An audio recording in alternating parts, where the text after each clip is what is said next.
Good weekend, everybody. It is a glorious Saturday morning at this end, April 16th, and I don't quite know where to begin as we start our traditional weekend trader post, but certainly there has been a lot of action in the markets. There has been a lot of action on the blog.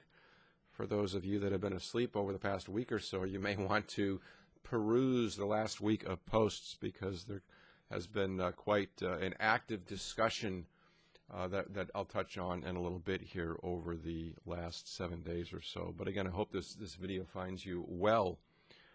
It is really interesting in terms of, if you look at the little mini blog update that I've had up for the last couple of days, and I've left that up for today, I say current life and trading thought. The more one tries to short a true rising move that has substance, the more powerful it becomes. It's true in trading, but even truer in life. And I asked you folks to think about that. And I think the last week or so of back and forth discussion has been very healthy for those of us who are true traders to actually serve as a real life illustration and yet another parable in terms of comparing life to trading. And those of you that have been with us over the past 10 years or so, or the last few years of this blog, know that I'm always trying to create stories or tell stories or parables where we can relate trading to life and life to trading, because they really both do go hand in hand and are real similar in so many ways. But it's so very interesting when you think about a market trend and you think about something that is truly has substance to it. And the more people that do not believe that, for example, in a rising trend, you'll have people trying to short that inappropriately at the wrong times, not quite understanding what they're doing, going by their gut instinct, going by their beliefs, yet it's flat out wrong compared to the truth of the market. And what happens is that fuels the strength of the trend, and that trend becomes even stronger. And those of us who are true traders understand that that's why trends get extended both to the upside and downside, because you have people fighting that trend, fighting that true substantial trend, and it's not until that last person gives up and recognizes what's happening, then the market finally does turn, and by that time it's usually too late. How many of us have been trying to do that very thing in our trading lives and in real life, and it takes us a while, usually some substantial monetary costs, to realize that's the case, and we learn to better define what truth is in markets, and when to step in and when it's appropriate to go for wholesale reversal opportunities. And so is very true in life. And when you look at a lot of, or not a lot, just a few of the comments in terms of challenging what we do as market makers, what we do as liquidity providers, in terms of the truth of the business, that the stronger the business becomes. I've said from the day that I took a risk and a leap in launching this very open, very transparent, very public blog, that we're going to have some naysayers and some attacks, and we're prepared for that. And every single time that's happened, that has made this effort stronger. It's made the trading, my own personal trading, stronger. It's made the educational effort stronger. It's made the charitable causes that we're involved with both Grow Uganda and the American Diabetes Association even stronger. So for those of us who trade markets, we certainly, in an ironic way, thank those who fight the trends, because it provides that much more opportunity. And in all the missions that we serve in the blog here, I can't help but what I've done a few times, which is ironically tip my hat to those who continue to challenge us. A, it's good because it keeps us honest, keeps us healthy, but B, because it strengthens our cause. One of the more interesting comments was in yesterday's post by Rich H. And I'm just going to read this real quick. It says, wow, I haven't read your blog in the last few days. What have I been missing? I'm amazed how few people understand intraday trading and how they just don't get the storekeeper concept. Gambling, anything but. The storekeeper busts his rear every day to find a way to turn a profit, taking risks to stock his shelves so that others can unload or buy that merchandise at a moment's notice. Like any business, it's all about hard work and skills, and not to mention emotional self-awareness and mental stamina. Comes as no surprise to me that the moment you shared more of your faith that the attacks would come. So be it. I hope this has you fired up. I hope this inspires you to share more of your faith, more of your God-given abilities. It has me fired up. I just want to keep reading, learning, and improving. Trading After Dark series is transparency at its best. Hope to see more of them. That pretty much sums up, in a way, what I just described in terms of, again, there will be people who will bait you in life. And my words of wisdom, if you will, are don't take the bait. Don't take the bait. Stand up for your principles. Stand up for what is true. It is very certainly easy in the world of the internet for people to post anonymously and do things that couldn't be done face to face. And certainly I try to keep that in mind in everything that I write and post, and make sure that it can test or pass the test of truth and pass the test of time. And I have a responsibility and an obligation to do that as one of the more public figures in the trading industry. So, you know, I have to hold myself to a higher standard. Have I always done things perfectly? Hell no.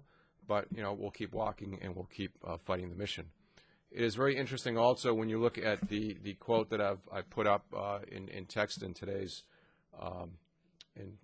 post.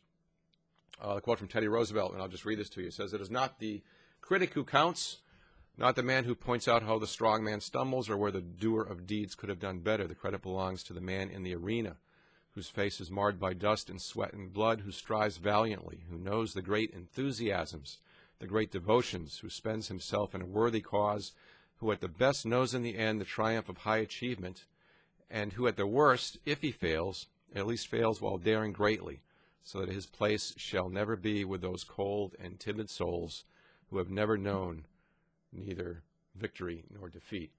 Again, what we've done here in terms of education, in terms of sharing, in terms of mission work is far from perfect. We make lots of mistakes. We recognize that. As traders, we make mistakes. We recognize them. We try to correct them immediately, but we stay to the course.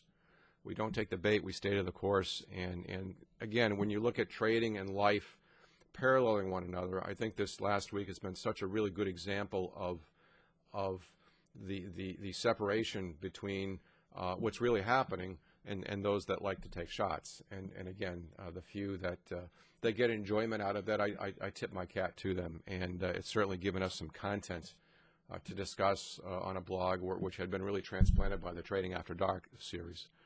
So that's one thing. I also think about things or times in life, many years certainly before we were here, where people had to take a stand for what they believed was right. Certainly I'm not going to compare trader education or the jelly cause to Galileo, but I will just remind everybody, if you want to do a web search on Galileo to brush up on your high school science, here's a guy that fully believed that the sun was the center of the universe and that the earth rotated around the sun, and he was accused of heresy, tried, convicted, and the gist of it was that he was held under house arrest for a very long time,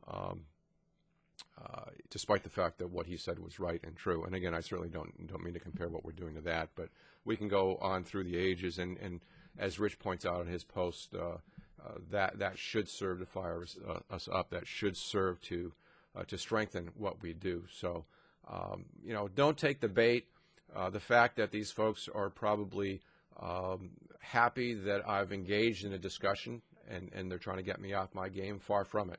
I talk about it because it actually provides us a wonderful illustration in life in terms of sticking to your principles. And Rich, in terms of whether it's fired me up a little bit more, yeah, it's fired me up. It fired me up in 2008 when people said I was crazy to go against the market, against the computers in the futures trading world, against the program traders, to carve out my $1 million target. It also raised its ugly face in 2009 when we began the jelly trading effort. It also raised its head once again when we began our mission work with Uganda, and it's raising its head again now that I'm being a little bit more open with my faith. And so be it, because every single time it has made what we do stronger. So I tell people, bring it on. You know, there's nothing to hide. We're completely transparent. and it is what it is. Again, life is not perfect. Trading is not perfect. I am far from perfect. As I said in one of my recent posts, I screw up with the best of them. But I will take a stand, and I will defend integrity, not necessarily for myself, but for this honorable business. People that accuse market makers of conspiracy, accuse market makers of being a poison to the markets. As I pointed out in the recent store post, the one right before this, and I encourage you to read that, that's all well and good, but when there comes a time where people need liquidity, like during the May 6th flash crash, they'll say, well, just kidding, we really need you. You know, it is a very honorable business. It requires a great deal of hard work. It requires the acquisition, as I said in my last post, of both skill and use of good business judgment. My executive MBA has served me very well in this business in terms of understanding the wholesale retail model, whether one is selling paper towels or unleaded fuel or commodity or index contracts. There is no difference. Kind of gets in away from in terms of the trader side of me, but certainly not on the other side of my head, which is the business, which has to be part of what we do. What we do here in the trading world is not gambling. Those that approach the business as gambling will always be gambling. They'll be the ones fighting the truth of the markets. They'll be the ones causing the trends. And you know, again, we're trying to do our best to get people on the right side of the markets, to try to make sure that you're taking advantage of what's really happening, to align yourself with that, so that you're not one of those people getting fleeced. But you know, it just goes to prove that we can do our best in trying to fight that mission, but people will fight that just like they fight market trends, and therefore, you know, provides that much more opportunity for the people that are on the right side. It's just a funny circle, and interesting in terms of how this all works. So just some comments right now. I'll get the pivot point briefing up. Please understand my schedule is limited at times. I've got a chief investment officer role for Pivot Point Advisors. Someone was asking me whether I do make active trading decisions there, or whether it's just a little bit of hype, and of course I do. It's a real position, and I am fully accountable for the trades and trade decisions that are made on that site, on the equity side, in addition to the education efforts that we do here. And I'll just close with somebody was asking me, telling me that I've looked a little weary after my many years of public speaking and a couple of years of blogging, and this business has tired me out. As I said in my priesthood post recently, folks, I'm as fired up and as energetic as ever. Please don't take the color of my face to mean anything. The lighting here is awful. It's a grade A today. I probably look pale as anything. I am trying to grow my hair out a little bit, okay? It's just a style thing. But I am fired up, and I have got more energy than ever, and this last week has inspired me to not only have a great week in the markets this week, but to continue to do what we can to inspire others in terms of your life, your challenges, and in terms of having a very good trading week and life week in the upcoming days. So let's continue to be a band of brothers, stick together, don't take the bait, and have a great, great week, and we will see you next week. Take care.